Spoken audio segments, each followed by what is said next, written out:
overlaying categories. One of these is adult. In Koha, an adult patron just means that they have the rules that you assign to them, and they are able to have children patrons attached to them. So if you don't track children and adults separately, all of your patrons would be adults in Koha's eyes. So what we're going to do is we're going to add an adult type patron. I'm going to log into my Koha staff client, and then I'm going to go to the patrons module. From here, I'm going to choose the new patron button. You'll see that there's a bunch of different categories in here. None of them actually says adult, but I've defined them in my administration area as an adult type patron. So I choose patron, which I've given Koha's adult type, and then I can go about adding the patron in. Now, depending on what you've set your borrower unwanted field system preference to, you may or may not see all of the fields that I have on my screen here. So I know, for example, that I've hidden the street number field that sometimes appears here on the main address. So you might have that field visible. If you want to hide that, you simply go to your administration area and system preferences and edit the borrower unwanted field preference. So I'm going to go through and I'm going to fill in the required information for my new patron. You can define what fields are required for your patron also by editing your system preferences. Make sure you review all of those before you get started on adding in your patrons. So I've got the basic information about the patron here, their name and birth date, initials, other name. The initials and other name fields are very handy because they're actually searchable when you search by a patron's name. So if the patron has a nickname or some other name they go by, it's handy to use the other name field. So I'm going to put my username here in the other name field so that you can see what that looks like.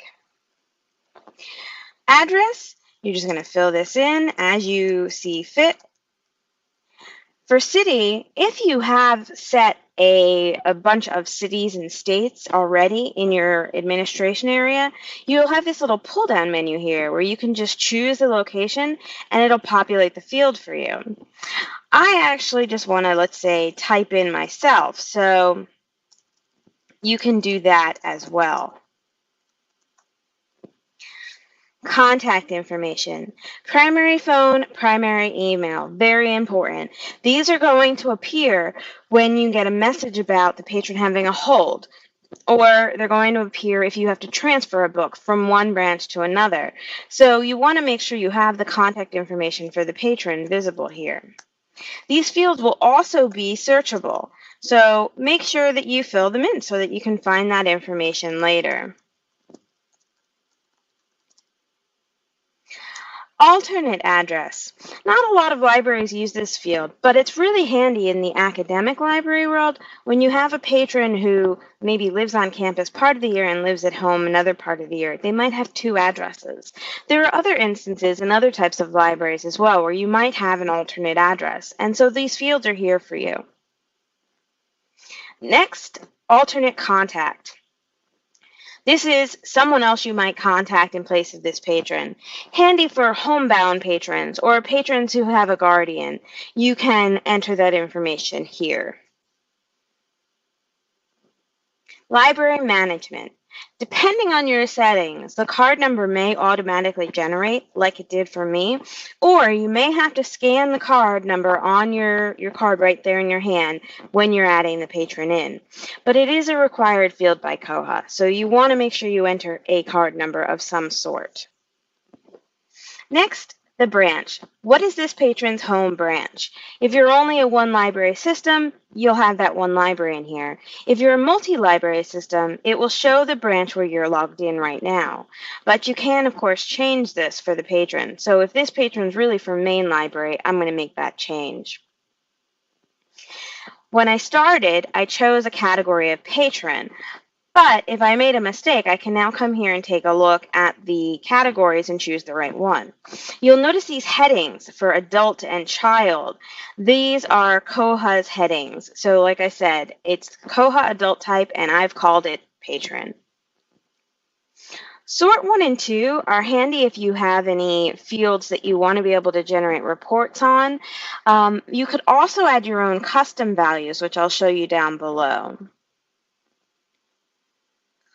Library setup. It's going to fill in with today's date for the registration date, but you can always change that just by clicking on the little calendar and choosing a different date. And then for the expiration date, as long as you've set up your patron categories right in the administration area, you can leave this blank, and it'll calculate the expiration date based on your rules for the patron categories. If you don't have that set up, or you want to give this patron a different expiration date for any reason, you can fill this field in. OPAC note and circulation note. Very important that you don't mix the two of these up. The OPAC note will appear to the public on the OPAC. So when the patron logs in, they will be able to see anything you have in the OPAC note field. This might be handy for notes like has signed the internet release form or has permission to check out books for spouse, something like that. So let's say I'll just do the signed internet release note so that you can see what it looks like. The circulation note is a note just for your colleagues. It's only going to show in the staff client. This might be where you put little notes about things you've learned about the patron over the years, like this patron is known to return damaged books. So you can put that in here so that your colleagues know to take a look a little closer at the item so when they check it in. Next, the OPAC/staff login. In this case, we're adding a patron. So this patron would have an OPAC login here. If we were adding a staff patron, we'd enter their login. So it's just a way to tell you that this login works for both types of patrons depending on which one you're adding. So I'm adding a patron, so I'm just going to add an OPAC login for me, and I'll just stick this in here, and you'll notice the password does get encrypted right away, and it is required that you confirm it so that you make sure you entered it right both times. I mentioned earlier that you could add your own custom fields. These are called attributes in Koha. So these are my patron attributes, and I can fill these in however I'd like. So if I have a driver's license number, for example, I can put that there. And we're tracking favorite colors, so I can say blue is my favorite color, but I can also click new and add a different one too. So I've got two, so I'm going to put them both in there. These fields can be anything you want, so you have a lot of choices here. And then the final section when adding an adult patron is to choose their messaging. Overdue notices are not listed here because that's under your control, but these messages patrons have the ability to opt in and opt out of. You also have the ability to set defaults for patrons. So you'll notice that my item due notice was checked already. That's because I set this category, the patron category, to have the item due notice checked by default. That's not stopping me from coming here and also setting up an advance notice for them, and even removing the item due and changing it to the hold field. Whatever the case may be, you can set the default messaging for your patron.